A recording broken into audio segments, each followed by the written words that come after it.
네, 이정호의 맥락 시간으로 이어가 보겠습니다. 오늘도 시장에서 우리가 꼭 지켜봐야 될 시장의 맥을 짚어보는 시간으로 이어가 볼 텐데요. 이번에는 반도체 다음 주도주가 어떤 게 될지 함께 알아보도록 하겠습니다.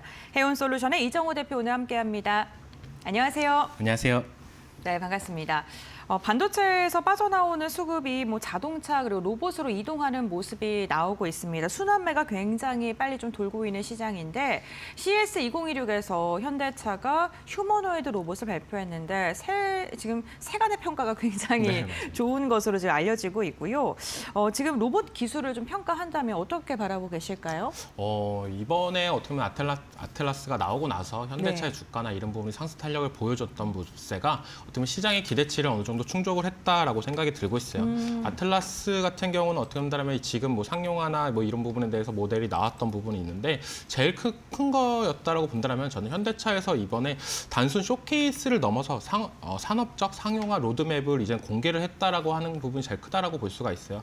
우리가 이때까지는 로봇에 대해서 불확실성이 뭐였냐라고 본다면 실적에 대한 우려였지 않나라고 생각이 들었는데 이번에 쇼케이스를 하면서 얘기를 했던 부분이 28년도부터 이제 미국 메타플랜트 아메리카에 이제는 거기에 이제 적용을 한다라고 했던 부분이 제일 크지 않았나라고 생각이 들고 있습니다. 그렇다고 본다라면 지금이 26년도인데 이제 본격적으로 양산 준비나 이런 부분이 맞물릴 가능성이 나오면서 이제 수주 모멘텀과 이런 부분이 나온다라고 본다라면 기존의 로봇 관련주들이 갖고 있었던 불확실성, 실적에 대한 불확실성이 이런 부분이 해소가 되지 않을까라고 생각이 들고 있고요.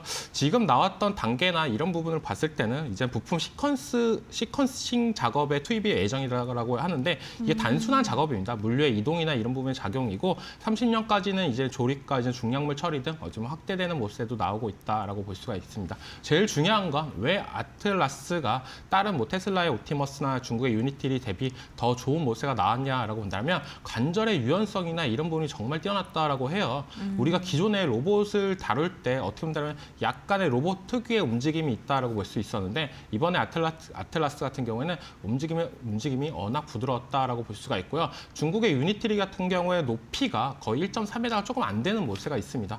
근데 이번에 나왔던 아틀라스 같은 경우에는 높이가 2m가 넘어가는 모세가 있기 때문에 이게 높이가 커지면 보행 안전성에 대한 이런 부분도 우려가 되는 모세가 있지만 높이도 높은데 보행도 잘하고 있다라고 볼 수가 있기 때문에 중국보다 우리나라 기술력이 더욱더 한 단계 올라갔다라고 평가를 나오면서 어떻게 보면 시장의 평가가 주가에 반영이 잘 되고 있다라고 여겨지고 있습니다. 네, 알겠습니다. 사실 공개가 되기 전까지만 하더라도 중국의 기술력이 따라잡히는 게 아니냐 이러한 이야기 참 많이 나왔었는데 이번에 발표가 되고 나서 그런 우려를 좀 불식시켰고 그게 또 주가에 반영이 되고 있는 듯한 모습입니다. 이와 함께 시장에서 주목을 하고 있는 게 보스턴 다이나믹스가 IPO를 진행할 수 있다, 시장에 입성할 수 있다라는 이야기가 나오면서 그렇게 되면 현대차 그룹의 주가 역시나 재평가가 되지 않을까 이런 기대감도 함께 작용하고 있는 것 같은데요. 재평가 가능하다고 보시는죠? 충분히 재평가가 가능하다라고 말씀을 해드리고 싶어요. 네. 지금 보스턴 다이나믹스 같은 경우에는 인수할 때 당시의 가격보다 정말 많은 가치 평가나 이런 부분이 이루어지면서 지금은 약 30조 원의 정도로 수준을 평가하고 있다라고 볼 수가 있는데 이게 어마무시하다라고 볼 수가 있습니다. 현대차가 지금 100조가 안 되는 모세가 있고 보스턴 다이나믹스 같은 경우에 실적이나 이런 부분보다는 어떻게 보면 기술 평가나 이런 부분이 더욱더 우위에 나타나고 있다라고 생각이 들고 있어요. 그렇기 때문에 보스턴 다이나믹스가 만약에 상장이 된다라고 본다면 현대차 그룹 관련해가지고 지배주 구조나 이런 부분이 개편될 가능성이 더욱더 높다라고 하는 부분이 큽니다. 지금 현대차에서 어떻게 본다면 계속적으로 장기적 불안성과 이런 부분이 나오는 부분이 뭐냐라고 본다면 정의성 회장 지분이나 이런 부분이 어느 정도 지배구조가 개편이 되면서 어느 쪽으로 쏠릴지 이런 부분이 초유의 관심사가 될 가능성이 높은데 이 보스턴 다이나믹스 같은 경우에 정의성 회장의 지분이나 이런 부분이 상당히 높습니다. 그렇기 때문에 만약에 상장이 된다고 봤을 때는 그런 자금을 통해서 현대차 그룹 자체적으로 지배구조 개편이나 이런 부분이 나온다고 본다면 장기적으로 더욱더 우상향이 될 가능성은 있기 때문에 이번 보스턴 다이나믹스 이 IPO나 이런 부분이 나올 때까지 현대차 주주 들고 계시는 분들은 계속적으로 들고 가자 이런 얘기가 나올 정도로 어떻게 보면 기대하는 부분이 정말 크다라고 볼 수가 있고요. 이 가치 평가나 이런 부분은 더욱더 달라질 가능성도 있다라고 생각이 들고 있어요. 즉 그 말은 뭐냐? 보스턴 다이나믹스에서 이제 본격적인 양상 시점과 아니면 이런 부분이 더욱더 명확하게 되고 아니면 현대차뿐만 아니라 다른 고객사까지도 더욱더 확장이 된다고 본다면 지금의 가치 평가가 30조 원 정도로 증권사나 이런 부분에서 평가를 하고 있지만 그 가치가 더욱더 올라갈 가능성은 있기 때문에 그거에 따라서 현대차 밸류체인이나 이런 부분이 더욱더 확장이 될 가능성도 있다라고 말씀을 해드리겠습니다. 네, 알겠습니다. 지금 뭐 30조에서 최대 50조까지 예상이 되고 있고 현대모비스의 시총이 40조 가량이거든요. 요거보다 더 평가받을 수도 있다라는 이야기 나오고 있고요. 증권가에서 뭐 여러 가지 미래에 대한 기대감 그리고 뭐 IPO에 대한 뭐 주가 재평가에 대한 기대감까지 더해지면서 목표 주가를 줄상향하고 있고요. 지금 일부 증권사에서는 현대차 목표 주가 60만 원까지 이야기 나오고 있는 상황입니다. 그렇다면 대표님이 바라보시기에 현대차의 지금 시장의 분위기를 봤을 때 적정 주가를 어느 정도로 평가하시는지 궁금합니다. 현대차 어렵죠? 네. 어렵죠. 왜냐하면 네. 적정 평가나 이런 부분이 계속적으로 올라가고 있어요. 네. 진짜 기하급수적으로 진짜 불과 한 달 전만 해도 현대차가 뭐 40만 원 가냐 이런 거는 정말 꿈에도 못했던 부분이 정말 나와주고 있다라고 생각이 들고 있고 단기적으로 현대차 같은 경우에 많이 올라졌기 때문에 제가 생각하는 목표가는 지금은 50만 원 정도로 보고 대응을 하자라고 말씀을 해드리고 싶어요. 그 이유를 자세하게 말씀해드리면 테슬라 대비 너무 저평가가 됐다라고 하는 부분이 제일 크다라고 볼 수가 있고요. 지금 현대차가 지금 어떻게 보면 수급세나 이런 부분이 원활하게 들어오는 부분이 테슬라보다 저평가가 됐다는 부분이 제일 큽니다. 어떻게 보면 테슬라는 우리가 다들 알다시피 전기차 플러스 우주항공 로봇 뭐 이런 미래 먹거리 산업과도 연관성이 깊은 기업이다라고 볼 수가 있는데 현대차가 왜 달라지고 있냐라고 본다면 CES 이후로 이제 피지컬 AI뿐만 아니라 이제 로봇, 자율주행, 중장기 성장 모멘텀까지도 재평가가 되고 있다라고 하는 부분이 제일 크고 기존 원래 하던 일, 자동차나 이런 판매 대수도 글로벌 판매 대수를 2위를 하는 부분이 있기 때문에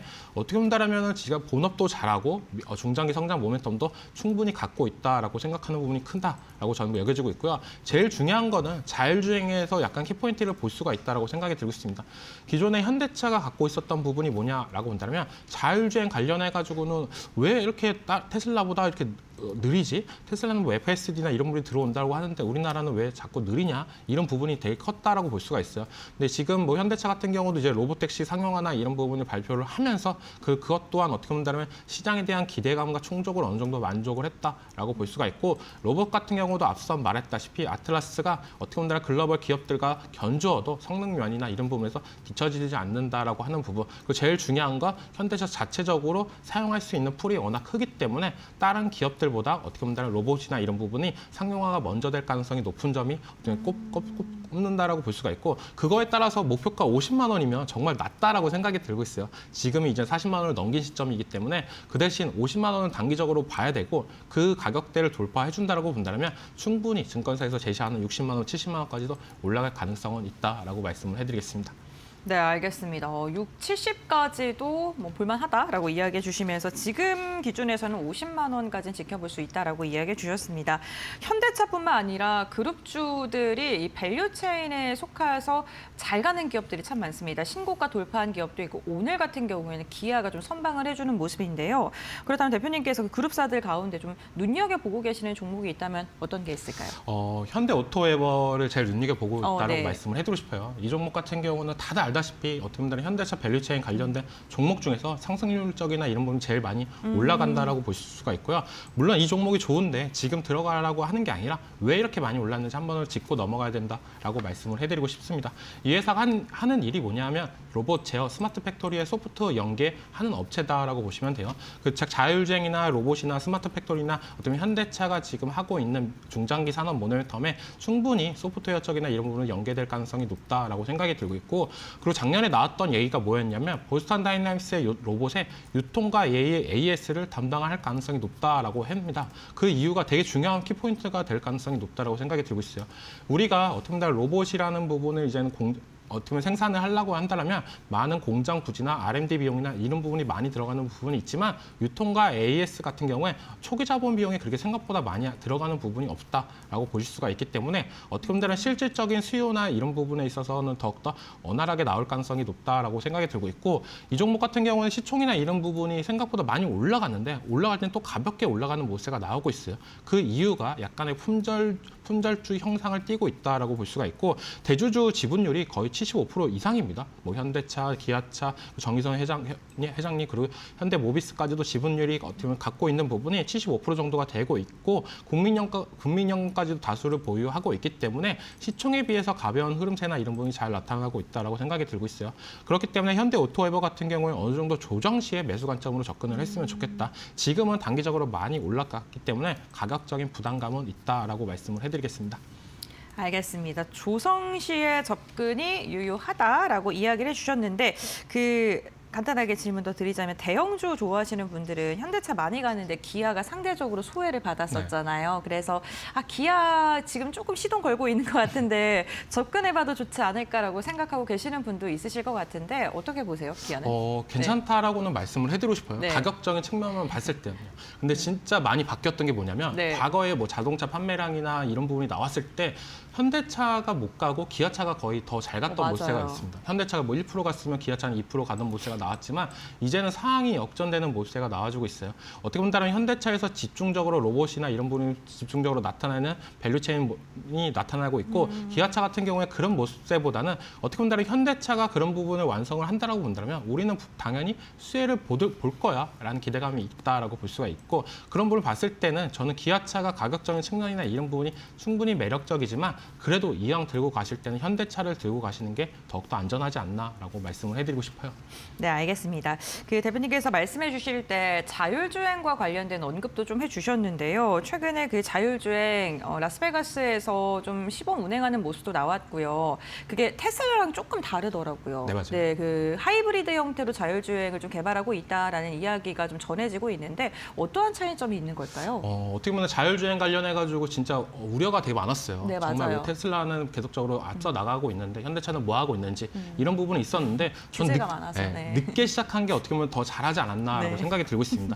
왜냐하면 테슬라 같은 경우에 순수 N2입니다. 그러니까 어떻게 본다면은 이게 우리가 뭐 명령어나 이런 부분을 주는 게 아니라 대부분 카메라나 이런 부분 중심으로 심층 강화 학습을 하면서 어떻게 보면 나오고 있다라고 보면 돼요. 그러니까 실시간 대응이나 이런 부분에 대해서는 어떻게 보면 빠르다라고 볼 수가 있고 현대차 같은 경우에 롤 베이스 기반 플러스 데이터 기반인 엔드-투-엔드를 결합하는 모세가 나오고 있는데 이 두 가지를 어떻게 보면 하이브리드로 결합을 했다라고 보실 수가 있는 부분이 우리가 선발 업체나 이런 부분은 기술적인 측면이나 이런 부분이 어떻게 보면 앞장서서 나간다라고 볼 수가 있고 약간의 후발 업체는 그 앞장선 기업들의 기술이나 이런 부분을 흡수하면서 간다라고 볼 수가 있는데 그런 부분에 있어서 현대차가 한 박자 늦어졌지만 잘하고 있지 않나라고 생각이 드는 부분. 그러니까 테슬라가 지금 엔드-투-엔드 롤베이스 기반은 이제는 구글인데 그런 부분은 이제 장점만 합쳐졌다라고 볼 수가 있기 때문에 안정성 측면이나 이런 부분은 또 롤베이스가 좀 앞장섭니다. 더 앞장서고 그러니까 테슬라보다 지금 현대차의 방식이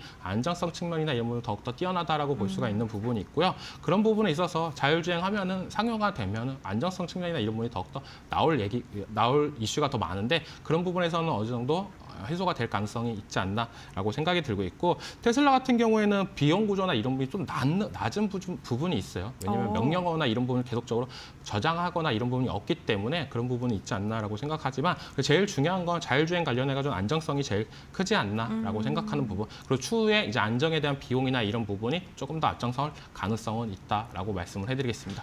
네, 롤베이스의 엔드-투-엔드 방식이 결합되어 있는 하이브리드 형태로 가기 때문에 안전하다라고 이야기해 주셨고 실제로 이제 현대차에서 자율주행 조금 속도는 늦을 수 있지만 안전하게 가겠다라는 걸 공식적으로 이야기를 하기도 했습니다. 그러한 부분이 어쨌든 시간은 걸리겠지만 나중에는 또 강점으로 작용할 수 있다라고 이야기를 해주셨고요. 지금 현대차가 새해 들어서 완전 주도주처럼 시장을 이끌고 있거든요. 투자자 입장에서 이 피지컬 AI의 주도주다 이런 평가를 많이 받고 있는데 먼저 실적이 연결될 가능성이 높은 그러한 섹터를 조금 더 축약해서 본다면 어떤 걸 봐야 될지 그리고 종목이 있다면 뭐가 좋을까요? 로봇, 뭐 자율주행, 네. 뭐 차량용 반도체 이 셋 많아요. 중에 네. 가장 먼저 실적에 대해서 우위가 나타날 가능성이 높은 거는 제가 봤을 때 로봇 쪽이 조금 더 가능성이 있지 않나라고 생각이 들고 있어요. 자율주행 플러스 뭐 차량용 반도체나 이런 부분은 로봇택시가 어떻게 보면 법제화나 이런 부분이 어느 정도 긴 시간이 걸릴 가능성이 높다라고 생각하는 부분이 있고요. 로봇 같은 경우는 부품이나 이런 부분이 더욱더 확장이 될 가능성이 높은 부분은 자기네 자체 공장에 테스트를 하면 됩니다.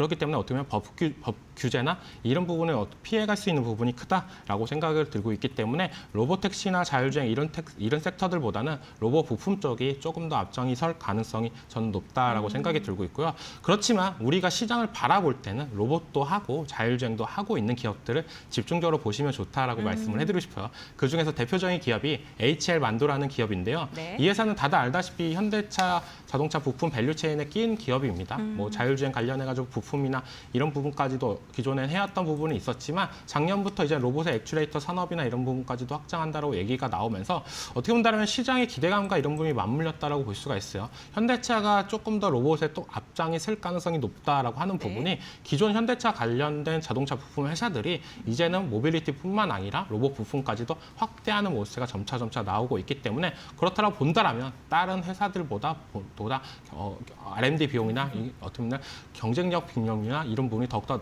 나갈 가능성은 있다라고 생각이 들고 있기 때문에 그중에서 제가 유망하게 보고 있는 부분 로봇 부품 중에 HL 만도를 집중적으로 보고 있다라고 말씀을 해드리겠습니다. 네, 알겠습니다. 오늘 이정호 대표와 함께 현대차 그룹이 지금 추진하고 있는 다양한 산업에 대한 이야기를 나눠봤고요. 투자 포인트 정리해봤습니다. 오늘 말씀 여기까지 듣도록 하겠습니다. 고맙습니다.